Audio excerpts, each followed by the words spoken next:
All right, so here are a few problems from section 2.3, and I have written down more things in the slides than I'll go over, but you can look at them and try them yourself.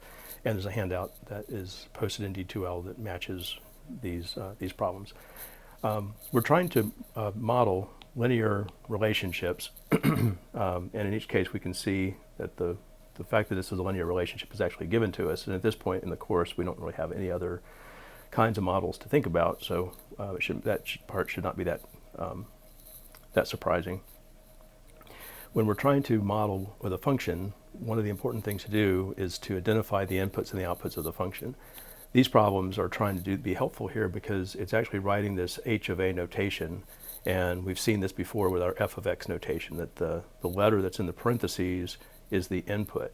So the input here is a, and I could read in the paragraph that a represents age.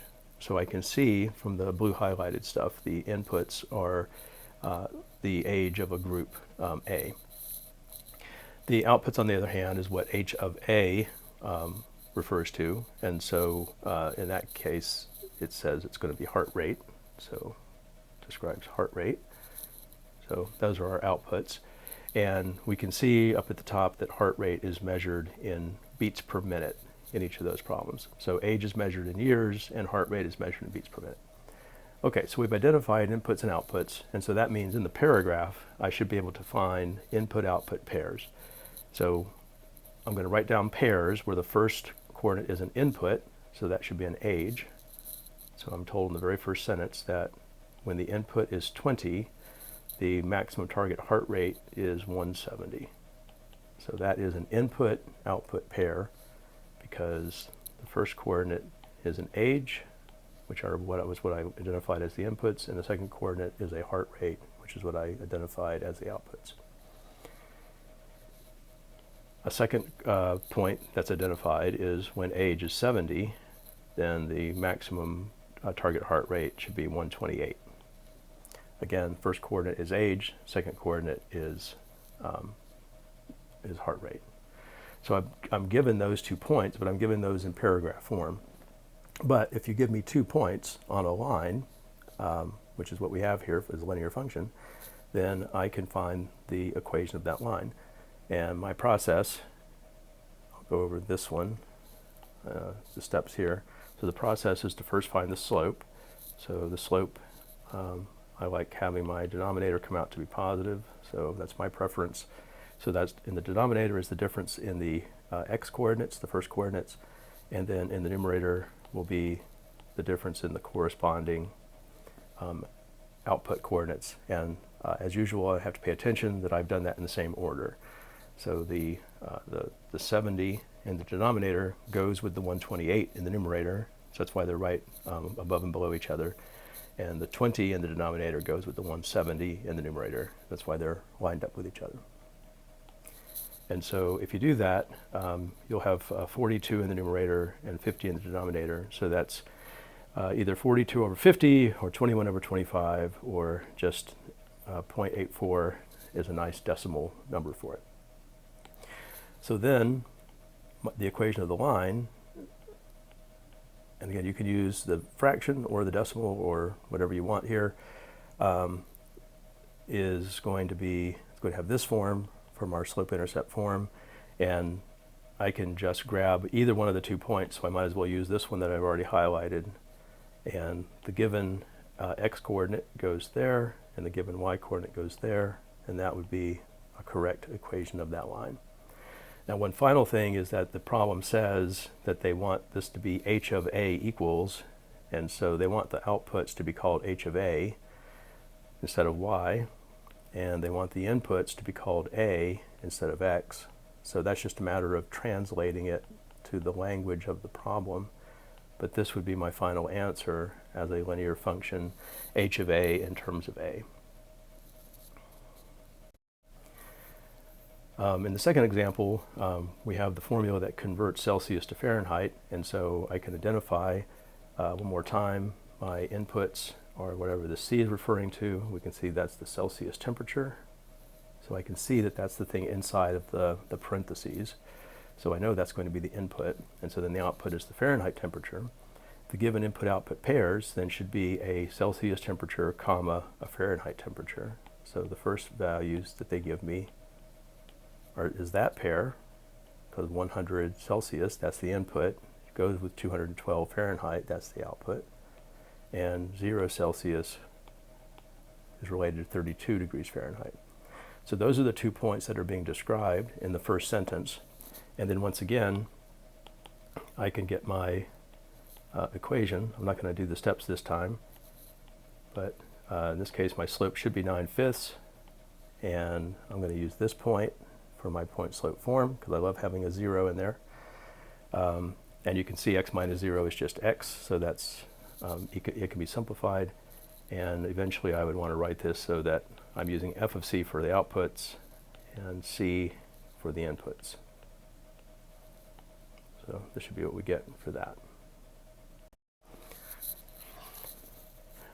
A different way a function can be described to us is rather than give us 2 pieces of data to work with, we could just be told outright an initial value and a rate of change. And the reason that this is better for us is that we learn that rate of change and slope are exactly the same thing.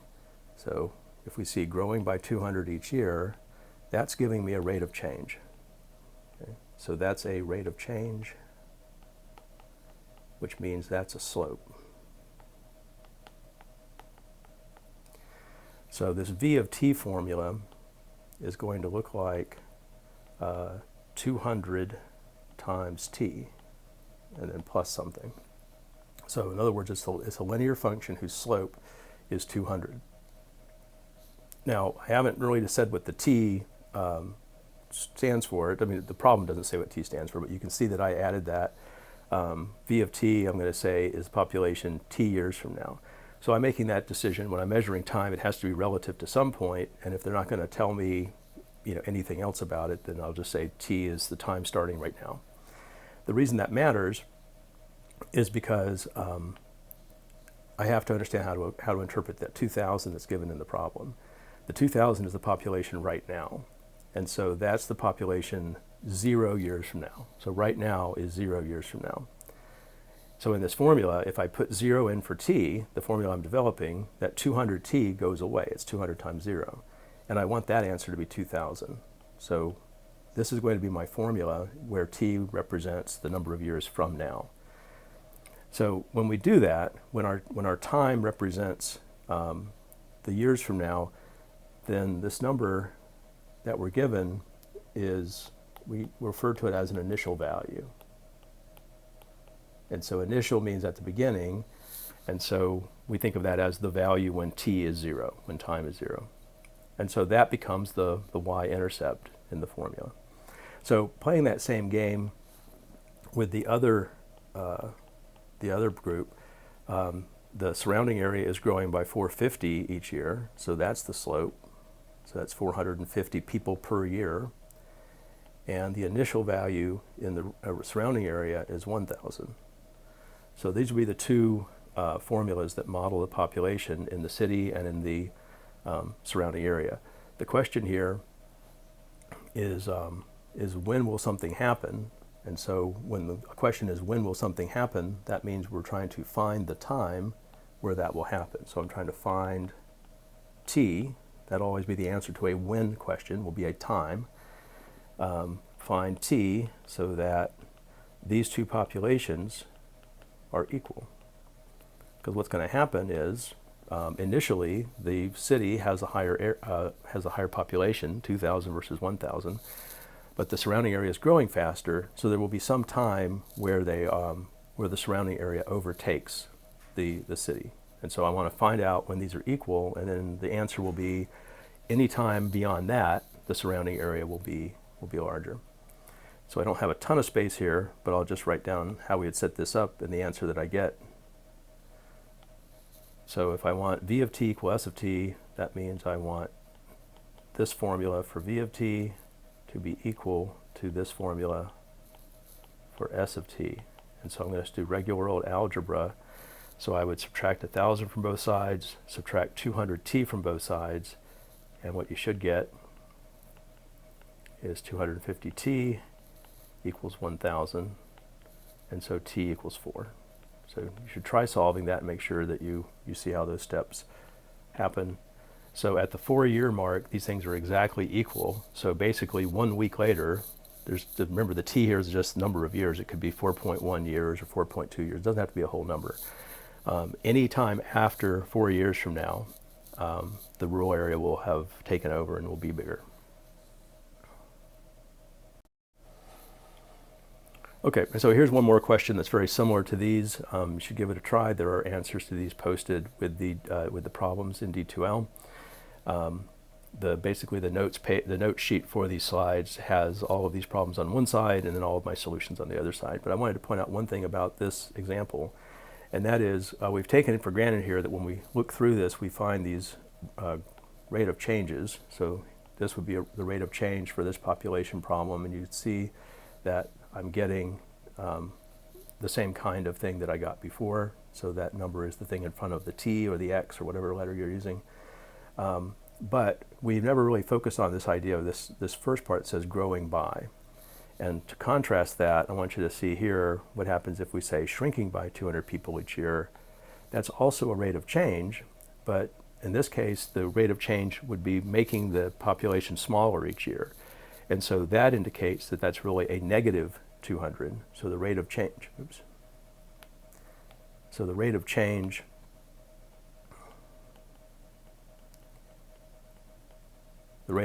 here is going to be negative 200, not positive 200. So I can't just look for the number. I have to look at whether it says that is an additional number or that's a reduction each year. The rate of change being positive means that my population is growing. The rate of change being negative would be how I reflect my rate of change shrinking. So no one will ever say, the population is changing by negative 200 people per year. I guess they could, but that's a weird thing to say. What people would say in practice is you're growing by 300 or you're shrinking by 200, declining by 200. So make sure you pay attention to the whole sentence to know whether that rate of change is a positive number or a negative number.